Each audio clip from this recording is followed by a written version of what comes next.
back to my channel. You are watching me. यो मलाई भन्न आउने भनेको. So after so long I am making vlog अनि यो vlog चाहिँ स्पेशल हुनेवाला छ एकदम. यो अनि यो vlog चाहिँ एकदमै स्पेशल हुनेवाला छ because we are going to Thailand. Yes, and this is my very first international trip. त्यो भएर I am excited हैन, म excited छु but मेरो शरीरले मलाई त्यति धेरै साथ दिइरहेको छैन बट तर पनि म आफूलाई पुश गरिरहेको छु अलिकति रेस्ट गर्दै अनि यो चाहिँ हाम्रो बुढाबुढीको नै फर्स्ट ट्रिप हो हैन इन्टरनेसनल अनि सो पुरा म एकदम म रेडी छु हैन तर अलिकति मेरो हेल्थको कारणले गर्दाखेरि म अलिकति छोडेको कुरा अनि त्यसपछि हाम्रो चाहिँ 3 बजेको फ्लाइट हो अनि 3 बजेको फ्लाइटमा हामी पुग्नुपर्ने 12 बजे एयरपोर्ट यहाँ 11 बजिसक्यो अनि म सबै रेडी भइसक्यो राकेश थकाली चेकआउटको लागि गएको छ अनि यो चाहिँ म थाइल्यान्ड लाएर जाने लुगा हो अनि मलाई चाहिँ एकदम कम्फर्टेबल लुगा चाहिएको छु त्यो भएको भएर टक्क तल पनि सुरुवाल चप्पल यो एकदम कम्फर्टेबल सर्ट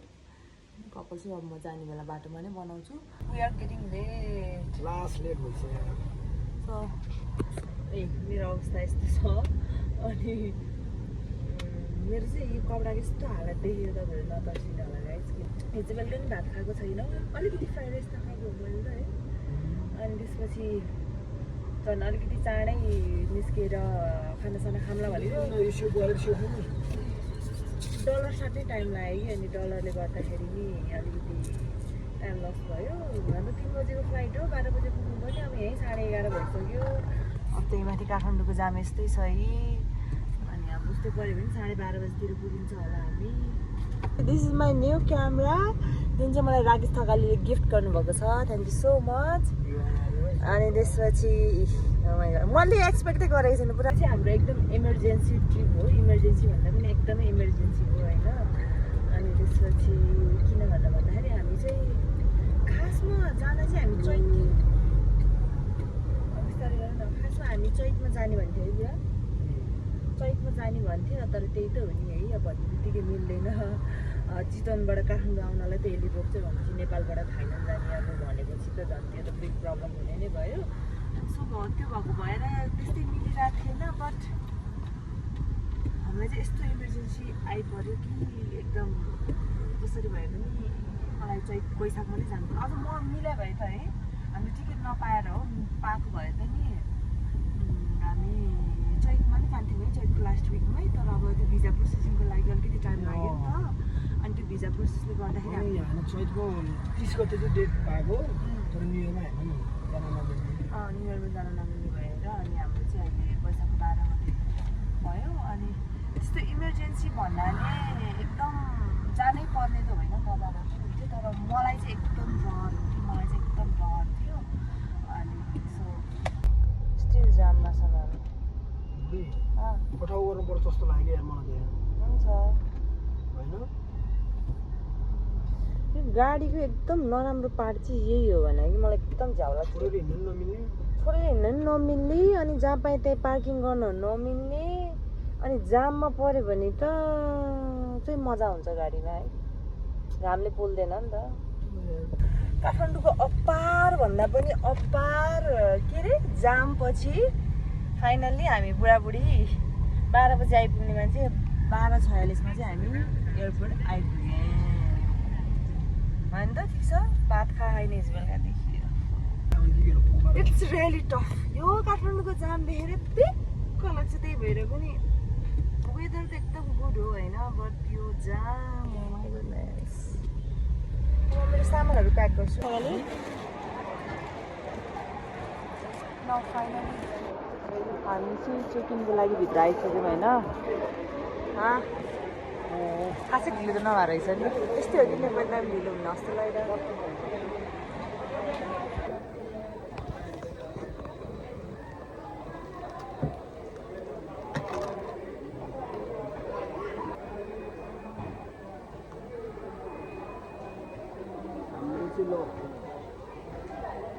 खाना हिजो बेलुका नि खाना खाएर कमेल गएर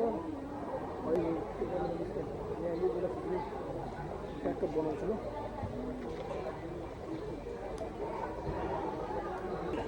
तपाईँले हामी चाहिँ एयरपोर्टमा खाना खाँदैछौँ राकेश काकाले एकदम गुड आइडिया छ भएको कस्तो मिठो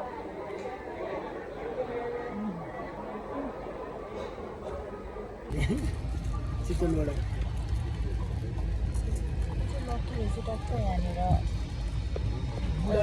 बुढाले जस्ता विन्डो सिट बनाइदिनु सुया फाइदा सुगारी खाइला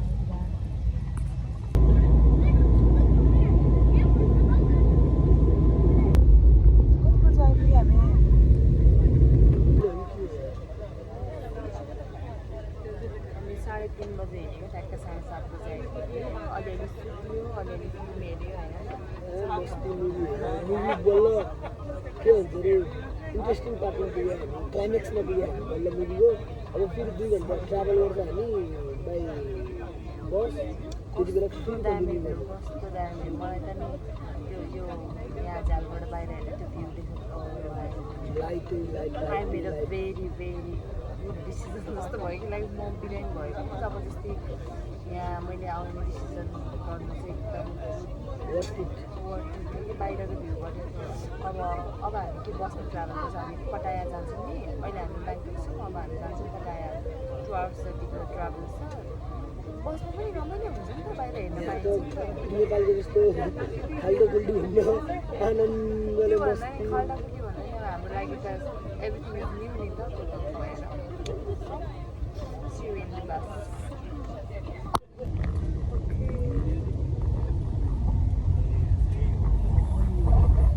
मार्केट त नजिकै छ यहाँबाट किछु गइन्छ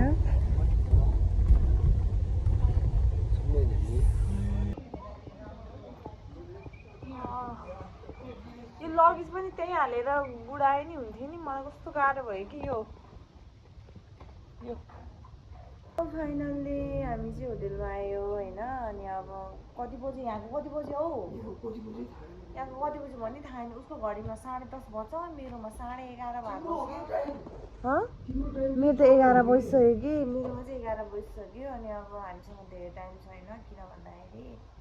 अब छिटो फ्रेस भएर अब केही खानु त पऱ्यो नि बिहान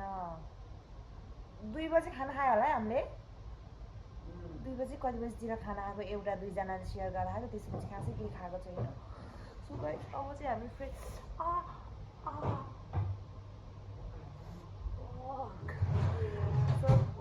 अब चाहिँ हामी छिटो फ्रेस भएर तपाईँहरूलाई यहाँको नाइट मार्केट यहाँको थाइल्यान्डको नाइट मार्केट देखाउँछौँ है गाइस ओके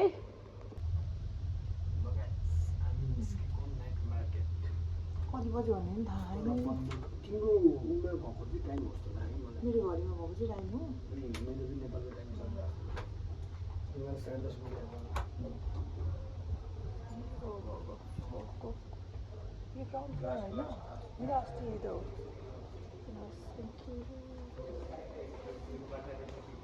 हामी चाहिँ अब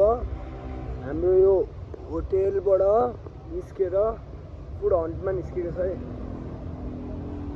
पथैयाको नाइट मार्केटमा निस्केको छ पथैया त्यहाँ केएफसी देखियो मैले गाइस हाम्रो होटल चाहिँ यो हो हामी निस्किन्छ अब गाइस काँचो म्याङ्गोले चाहिँ मेरो केही एक्सपेक्टेसन नै मिट गरेन कस्तो नमिठो है तर यो पाकेको आँप हो माई गुडनेस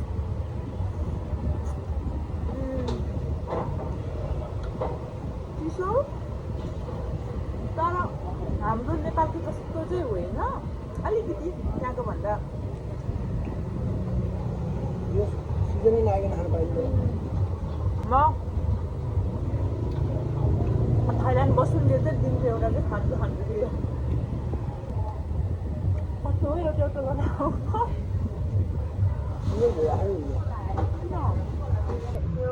पसलको उसले फेभरेट इट्स चाहिँ सो डेलिसियस भनेको एउटा दिता हाल नि फ्रीमा रातिको 11 बजी मान्छे हेर्छ भन्दैछ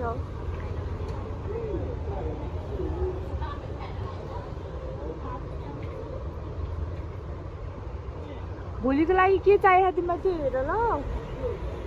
बा हेर केटीहरू खतरा खतरा वान पिसहरू त यसरी ठेलामा बुढाउँदो रहेछ है ब्याङ्ककतिर ए ब्याङ्कक होइन यो पटायातिर इन थाइल्यान्ड ल यहाँ कस्तो मजाले मसाज भइरहेको छ ओ वाह त्यो खिचिदिनु अरू भन्नु हे यो भनेर अहिले यहाँ गाली गर्न आयो भने फर रेन्ट भनेर यसरी बाइकहरू यसरी राख्दो रहेछ है बाइकहरू हामी यहाँ जाने ल बल्ल same but different no money no honey okay I'm going to take this one hair color एउटै सिट मास्क लैजानु पर्ने थियो क्या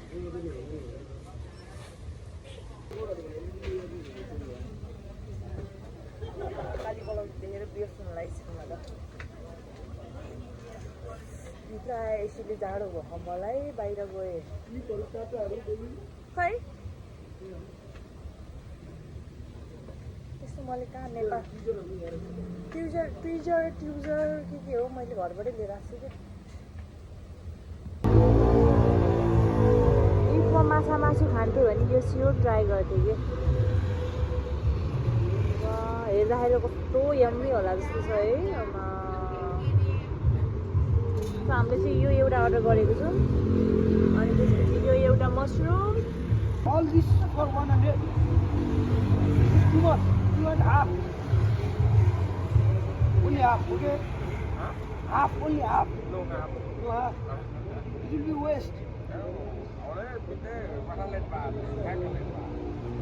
यो माछामा चाहिँ पुरै खरानी लागेको जस्तो देखिरहेछ है How much for this? This? घर लैजान्छौ कि हाउसुकुटी पारेर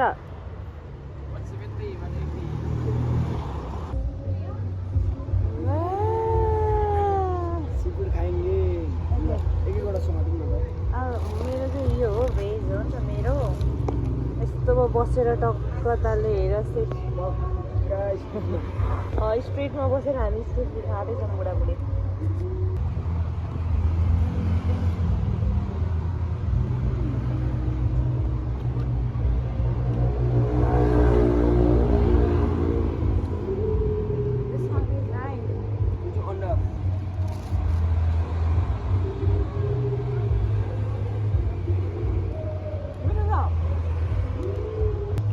हामीले नेपाल बस्दै हो त पुरा है अलिअलि नेपालको सौदा मगाए